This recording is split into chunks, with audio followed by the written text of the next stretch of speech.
آپ ایک تقابلی جائزہ لے لیں کہ دنیا کے اندر جو مختلف نظام ہائے سیاست رائج رہے ہیں یا کسی نہ کسی شکل میں اب بھی رائج ہیں، ان نظام ہائے سیاست کو آپ دیکھیں اور اس کے مقابلے میں اسلام کا جو پولیٹیکل سسٹم ہے اس کو آپ دیکھیں، تو پھر آپ کو پتہ چلے گا کہ اصل میں وہ کون سا نظام ہے جس کو بچانے کے لیے امام حسین نے قربانی پیش کی۔ تو دنیا کے اندر جو نظام پہلے تھے اور آج بھی کسی نہ کسی شکل میں، اس میں ایک تو بادشاہت ہے جس کو آپ ملوکیت امارت کہتے ہیں، ڈکٹیٹرشپ کہتے ہیں۔ اس میں بادشاہ جو ہوتا ہے، ڈکٹیٹر اپنی قوم کا فاتح ہوتا ہے، قوم مفتو ہوتی ہے۔ تو بڑی سیدھی سی بات ہے کہ کوئی فاتح مفتو کے سامنے جواب دہ نہیں ہوتا۔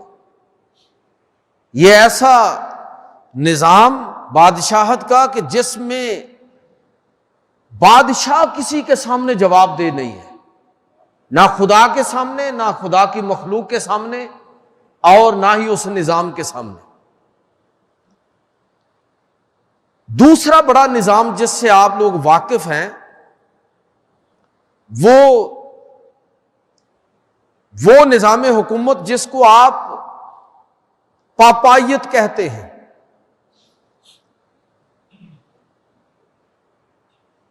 تھیاکریسی،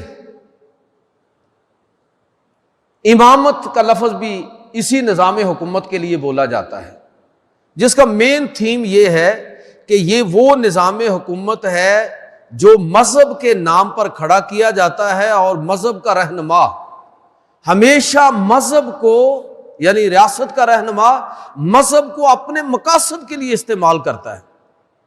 لوگوں کے مذہبی جذبات اس طرح استعمال کرے گا تاکہ لوگوں کو مطمئن کیا جائے۔ یہ آپ نے کبھی غور کیا کہ آپ کے جتنے بھی بادشاہ گزرے ہیں یہ ذل الہی کیوں کہلواتے تھے؟ ذل الہی، تاکہ لوگوں کے ذہن میں یہ تصور پختہ ہو جائے کہ بادشاہ جو ہے اصل میں اللہ کا اوتار ہے۔ اس کا مطلب کیا ہے؟ اس کا مطلب یہ ہے کہ بادشاہ جو ہے وہ لوگوں کے سامنے جواب دہ نہیں ہے، وہ خدا کا نمائندہ ہونے کا دعوے دار ہے، اور کسی نہ کسی درجے میں بسا اوقات خدا ہونے کا دعویٰ کرتا ہے۔ بھائی فرعون جو تھے وہ کیا تھے؟ قرآن کہتا ہے نا کہ فرعون نے یہ کہا، حضرت موسیٰ علیہ السلام کے مقابلے میں جو فرعون ویسے کوئی نام نہیں ہے، یہ اس دور کے سارے بادشاہوں کو کہا جاتا تھا، تو اس نے کہا تھا کہ انا ربکم الاعلی، میں سب سے بڑا رب ہوں۔ تو ایسا نظام حکومت جس میں مذہب اور خدا کا نام لے کر حکمران یا تو خدا ہونے کا دعویٰ کرتا ہے یا خدا کی نیابت کا دعویٰ کرتا ہے۔ اور اگر آپ اس کا سب سے ظالمانہ طریقہ دیکھنا چاہتے ہیں تو جس کو کہا جاتا ہے نا یورپ کا ڈارک ایجز، یعنی قرون مظلمہ، یورپ کے اندر جب مذہبی حکومتیں قائم تھیں تو آپ اندازہ کریں کہ 33,000 بڑے بڑے سائنٹسٹ اور بڑے بڑے ادیب، شاعر، علماء کو مذہبی عدالتوں نے موت کی سزا دے کے زندہ جلا دیا۔ ان میں برونو اور گلیلیو جیسے لوگ بھی تھے کہ جو مذہبی ریاستوں سے، جنہوں نے مذہبی عدالتوں سے سزا پائی۔ تو ایک نظام حکومت یہ ہے، اور ایک وہ نظام حکومت ہے جس سے آج آپ واقف ہے، جس کو جمہوریت کہتے ہیں۔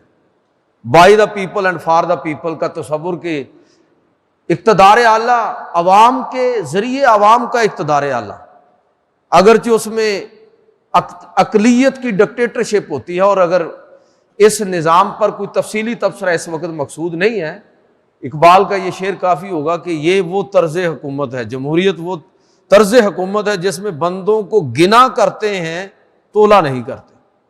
آپ جیسے پڑھے لکھے اور سمجھدار لوگ اور ایک عام ان پڑھ آدمی کی رائے برابر ہے، یہ وہ نظام حکومت ہے، اور بھی بہت ساری خرابیاں، لیکن بہرحال یہ ان ممالک کے لیے تو کسی نہ کسی درجے کارآمد ہو سکتا ہے جہاں پر لٹریسی ریٹ اچھا ہو، لیکن پوری دنیا اور ہر خطے کے لیے یہ ایک الگ بحث ہے۔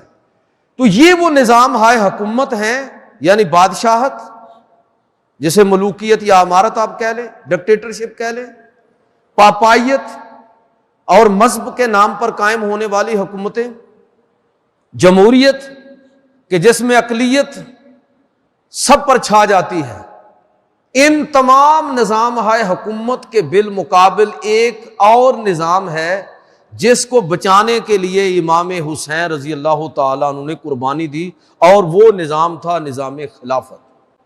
نظام خلافت کیا ہے؟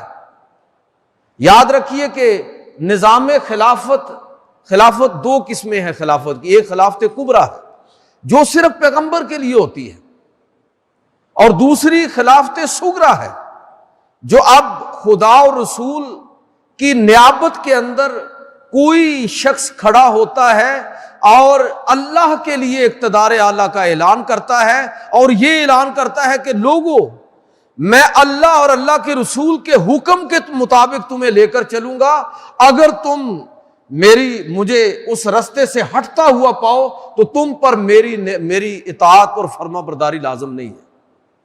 یہ کون سا نظام حکومت ہے؟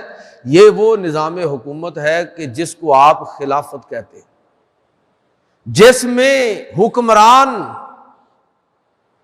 عوام سے بھی پہلے اللہ کے سامنے جواب دہ ہے، پھر عام شخص کے سامنے بھی جواب دہ ہے، اور اس کی حیثیت عام شخص سے زیادہ نہیں ہے۔